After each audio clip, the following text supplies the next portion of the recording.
Hello guys, welcome back to VC Tech. In today's tutorial, we are going to be combining two powerful configurations into one real-world network setup: Inter-VLAN routing and DHCP service on a router.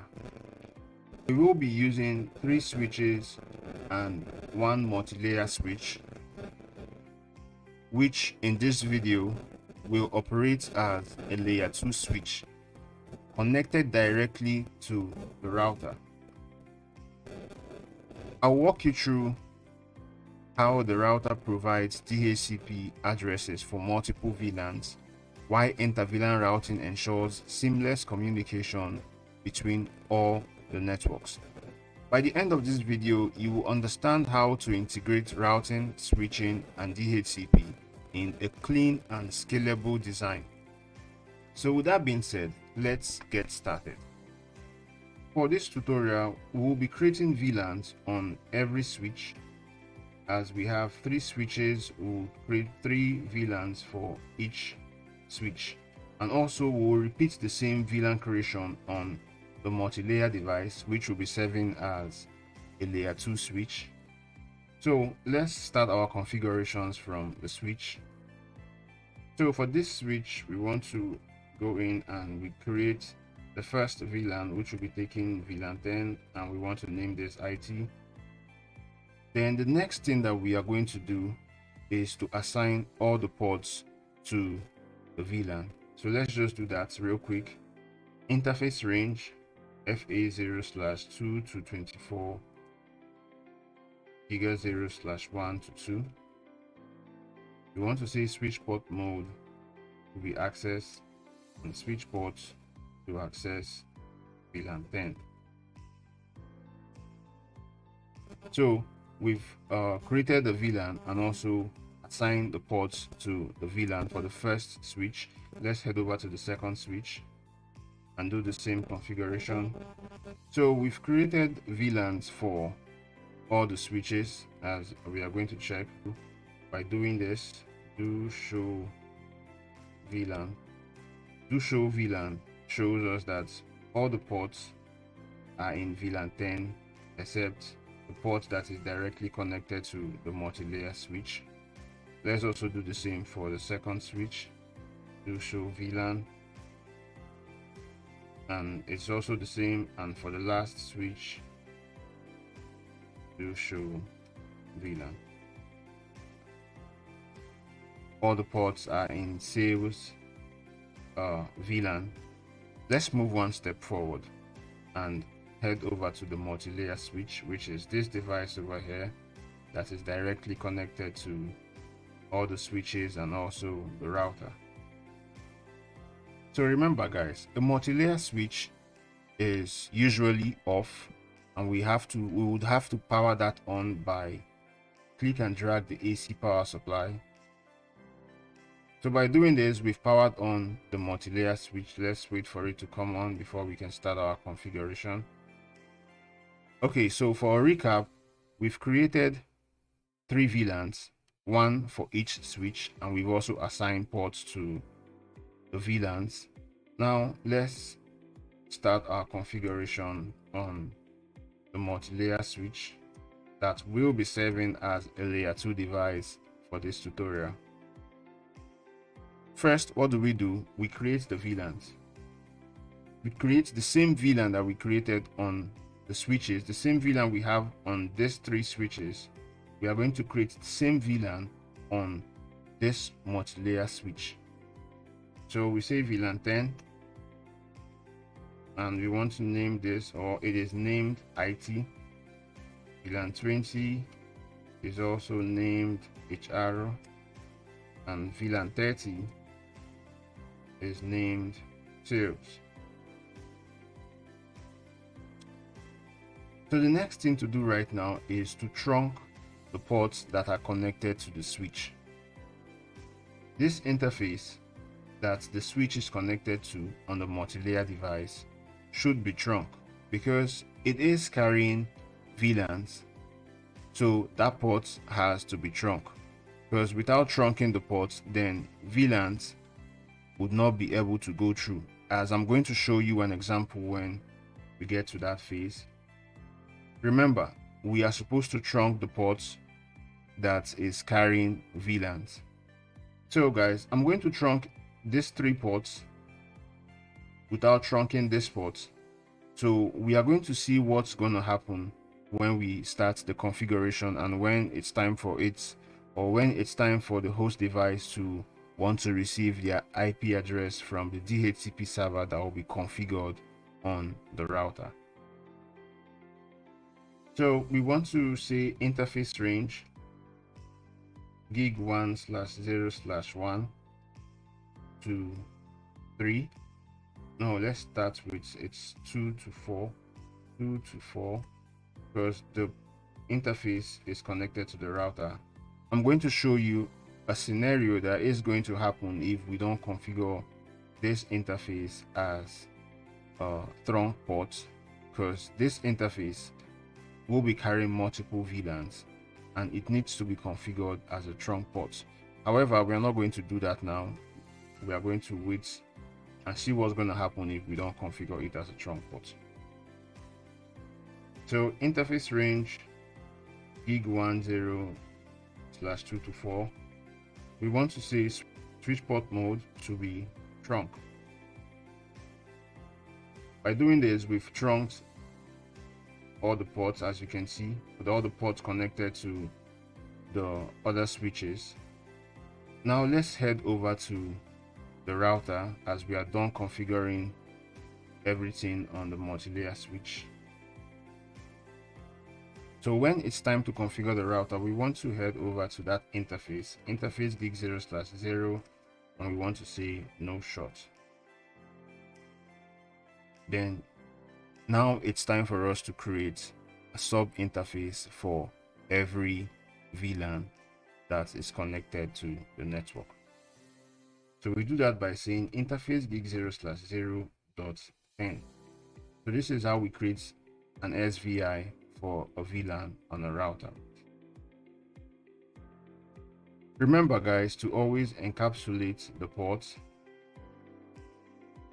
so the interface would be able to receive an IP address, as if we try to just assign IP address without encapsulating that port, then we are going to encounter error. So this will be 10.1 with a subnet mask of 255.255.0. As you can see, configuring IP routing on a local area sub interface is only allowed if the sub interface is already configured as part of the IEEE 802. So what that means is we've not encapsulated the VLAN to that sub interface for it to receive an IP address. So let's do that. Then we try the same IP address that we just did just now and see if it works. .1q with the VLAN number of 10. Then let's try the same IP address. Boom. So now you see we have an IP address for the sub interface, which is this interface, this local area network of VLAN 10. Let's also do the same for VLAN 20 and VLAN 30. So we say interface gig0/0 for 20, then we say encapsulation.1q and we say VLAN 20. Then now we can assign IP address, and for this it's going to be taking 20.1. We also do the same for interface gig0/0 VLAN 30. We also want to encapsulate that port VLAN 30 and assign IP address to it, as it will be taking 30.1. Now guys, we've configured sub interfaces for all the VLANs that are in the network, as you can see over there. Now it's time for us to create a DHCP service on the router, so it's going to assign IP address to host devices on the network. Before we go into configuring DHCP service on the router, we have to tell the router that it is going to be carrying out DHCP services. So we do that by saying service DHCP and we've enabled that. Now let's create DHCP pool. So we can say IP DHCP pool. So for this is going to be IT, and the network is going to be 192.168.10.0, the subnet mask of 255.255.0. We also want to specify the default gateway, which is 192.168.10.1, and also the DNS service, which will be taking 8.8.8. So we've created a DHCP pool for the first VLAN. Let's also create another DHCP pool for the second VLAN. Then we try to get IP with the host devices on the network. So the network for this is 20.0 with a default gateway of 20.1, and it is also going to be using the same DNS service. We're using the same DNS for all the VLANs. Now we've configured subinterface. We've also created DHCP pool on the router. We've created VLANs on the multi-layer switch and also trunk the ports connected to the switches. Let's try to get an IP address from the DHCP server that we've configured on the router and see if it works. I doubt if this is going to work because there is something wrong somewhere. If we go into, as you can see, it is not possible to get a valid IP address. So let's go into simulation so you see how the traffic flows, and when it gets to this interface or this connection right here, it does not go through. Let's try to get an IP address again from the DHCP server that we configured on the router, and let's see if this message is going to get to the router. It gets to the switch successfully. It also went to the multi-layer switch successfully, but if you notice, it did not go forward. It went to the other switches, and what this host device is asking for is not something that this devices here could provide. That is why you're seeing that the message is bad. Now there is something wrong on this interface.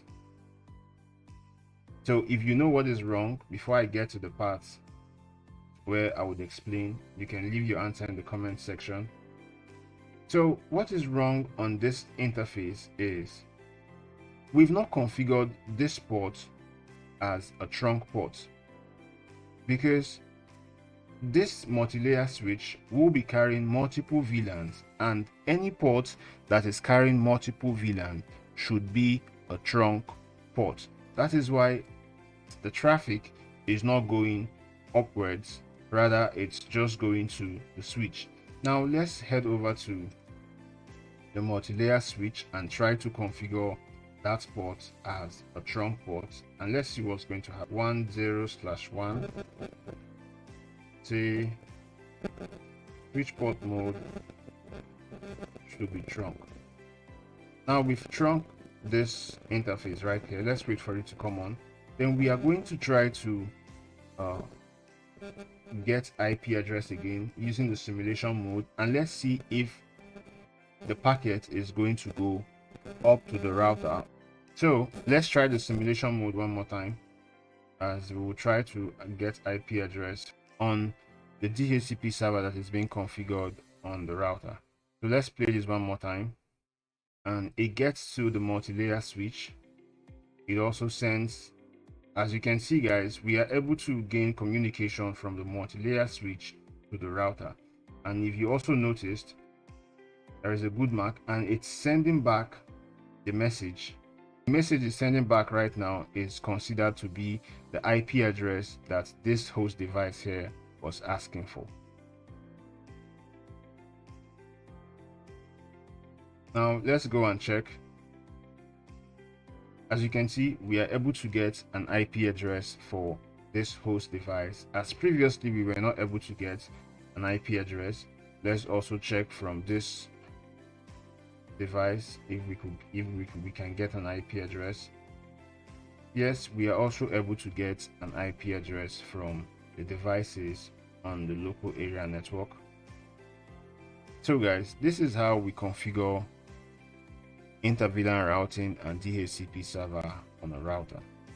If this helped you understand how to integrate these powerful networking features in a router or multi-layer switch, why not give me a like, subscribe to this channel, and you'll be updated when there are new tech videos. Thank you guys, and see you in the next.